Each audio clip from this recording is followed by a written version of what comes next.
In this presentation, I'll be sharing information with you about job interviews, what to expect in an interview, and how to prepare to do your best in an interview.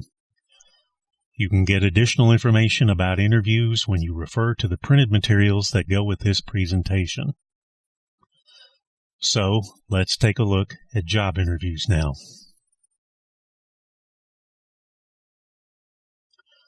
Generally speaking, before you get a job at any company, a few things have to happen first. To begin with, you must apply for a job with an application, or you must submit a resume to apply. The information provided on applications or resumes must prove that you have what it takes to perform the job. This also means that the employer must understand the information you provide.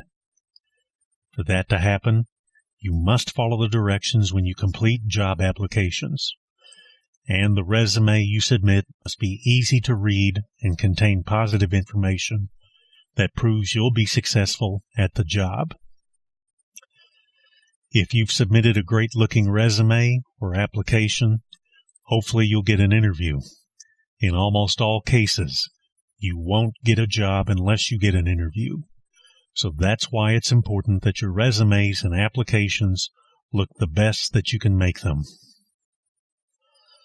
Once you begin the interview, everything you do and say must show that you're the person that must be hired. This means, among other things, you have to pay attention and listen carefully when you are asked questions. You have to speak clearly when you answer questions and provide relevant information about the skills and career accomplishments that prove you can do the job. And you must be sure that you understand what the interviewer is asking you. If you don't understand, you have to ask for clarification. Also, you'll get a chance to ask thoughtful questions of your own about the job and company. After your interview is finished, hopefully you'll get a job offer if everything went right with your interview. As you can see, what you do and how much you do before your interview can make all the difference in the world. So, you must prepare. Your interviewing skills will probably be rusty because you haven't had an interview in a while, and you cannot afford to take any chances. You'll find more details on interview preparation in the first 2 pages of the printed materials. Here are some additional things to consider when you begin your interview preparation. Before you even applied for the job, you should have made sure that you could perform the job.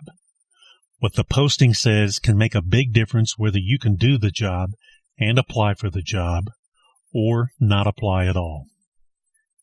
For example, required qualifications are the qualifications you must have, and you have to prove to the employer that you have everything they're asking for. Otherwise, you shouldn't apply for the job. On the other hand, preferred qualifications can make it easier for you to apply for a job and possibly get an interview, even when you may not have much experience performing the job.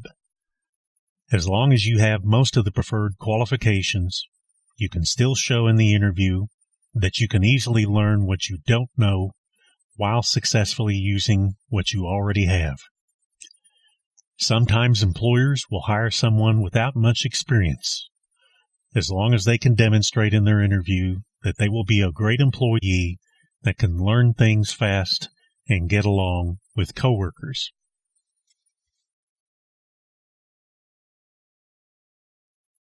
When you're contacted to set up an interview, you'll be notified either by email or by telephone. You must obtain the details about the date, time, and location of your interview. Also, it's up to you to find out if you need to bring anything else to your interview, apart from copies of your resume and your references.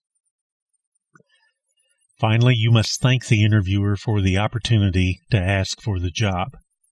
Employers are not required to interview anyone for a job. They can give jobs to anyone they please.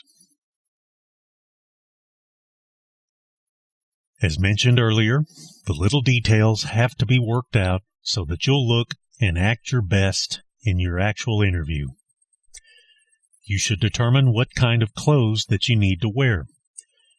This will be based on the type of job you want: a professional white-collar job or a manual labor blue-collar job. Professional white-collar jobs require you to be dressed up for working in a business environment, while manual labor blue-collar jobs require clothing that fits into manual labor or production work environments. Whatever you wear, it must be appropriate for the working environment that you desire. Your clothes must be cleaned, pressed, and new-looking, and your shoes must be shined. If you're going to get your hair cut or get a manicure, you should get those things taken care of several days before your interview if possible. And it is vitally important that you drive the route to your interview site several days before the actual date, so that you can ensure that you'll arrive at least 10 to 20 minutes early and have a place nearby to park your vehicle. Don't forget to clean your vehicle. Employers often have their employees check out your car or truck to see how clean and tidy you are. Review the notes from your research on yourself, the job, and the company to determine what the interviewer will ask you. You can rest assured that interviewers will ask you questions based on information found in your application and/or resume. So review those documents carefully. Then prepare answers that provide evidence which shows you deserve to get the job. It's also a good idea to practice your interviewing skills prior to your interview. As mentioned earlier, you probably haven't interviewed for a very long time. You're rusty and you need to rehearse. You can practice your interviewing skills by yourself in front of a mirror, or if possible, get someone to practice with you. They can ask you the questions and possibly help you improve your answers. More details about preparing for interview questions, along with several examples of interview questions, can be found in your printed materials on pages 2 through 8. Most interviews begin with icebreaker questions, such as "Tell me about yourself. What are your biggest weaknesses? And what do you know about our company?" Your answers to icebreaker questions should be concise and last no longer than 5 to 6 minutes. And your answers should contain evidence that proves you can do the job. Most of the time you'll get behavioral interview questions. This means you'll get questions like, "Tell me about a time when you had to learn something fast on a past job," or "What would you do if you encountered a problem on the job but your supervisor was unavailable?" The answers to those questions should also be short and loaded with the facts that prove you should get the job. Some employers may still ask more traditional, open questions, such as, "Why did you leave your last job?" Or, "Do you think you might be overqualified for this position?" Again, your answers should be brief and focused on positive information that demonstrates you are a successful employee that will do whatever it takes to get the job done. Don't forget that you'll get a turn to ask your own questions.